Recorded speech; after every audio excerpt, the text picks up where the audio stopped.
Optimis, ekonomi Indonesia cepat pulih dibanding Cina.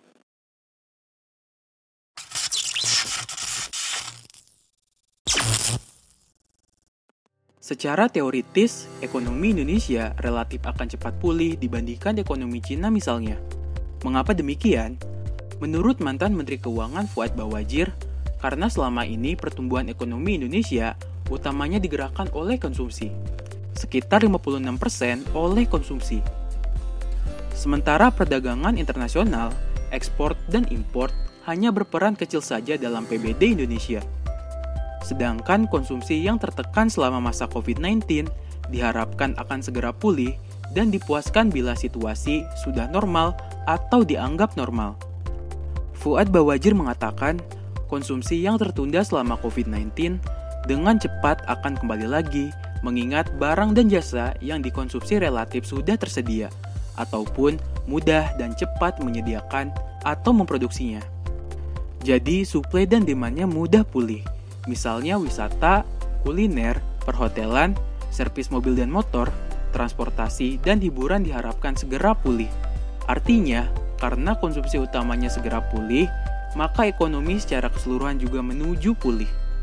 Bandingkan misalnya dengan ekonomi Cina yang amat mengandalkan ekspor impor. Ketika Cina dengan cepat mengumumkan sudah siap memproduksi kembali, ternyata pembelinya di negara lain belum siap. Artinya, pasar ekspor impor belum pulih. Makanya pertumbuhan ekonomi Cina dalam kuartal 1 tahun 2020 minus hampir 7%. Bukan tidak mungkin keadaan di Cina ini akan berlanjut ke kuartal 2 atau 3 tahun ini. Apalagi Cina sedang mengalami perang dagang dan berbagai ketegangan dengan negara-negara barat yang tentu saja berimbas kepada perekonomiannya. Berbeda dengan Indonesia yang meski pertumbuhan ekonominya di kuartal 1 turun tinggal 2,97%, di kuartal 2 pastilah akan jauh lebih rendah lagi karena dampak COVID-19 sudah semakin luas. Tetapi dalam kuartal 3 dan 4 yang dimulai Juli ini, dengan catatan tidak ada gelombang kedua COVID-19, pertumbuhan ekonomi Indonesia akan terasa membaik karena dorongan atau kembalinya konsumsi. Siapakah di masyarakat yang paling banyak menghabiskan penghasilannya untuk konsumsi? Mereka orang yang berpenghasilan rendah atau pas-pasan alias golongan miskin.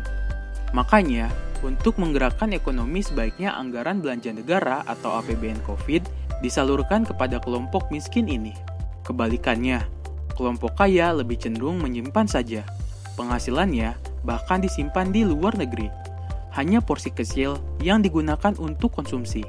Jadi, kata Fuad Bawazir, pada setiap krisis ekonomi, penyebabnya rata-rata adalah pelaku ekonomi elit atau pemain-pemain besar. Sedangkan pahlawannya adalah masyarakat papan bawah atau miskin atau sektor informal.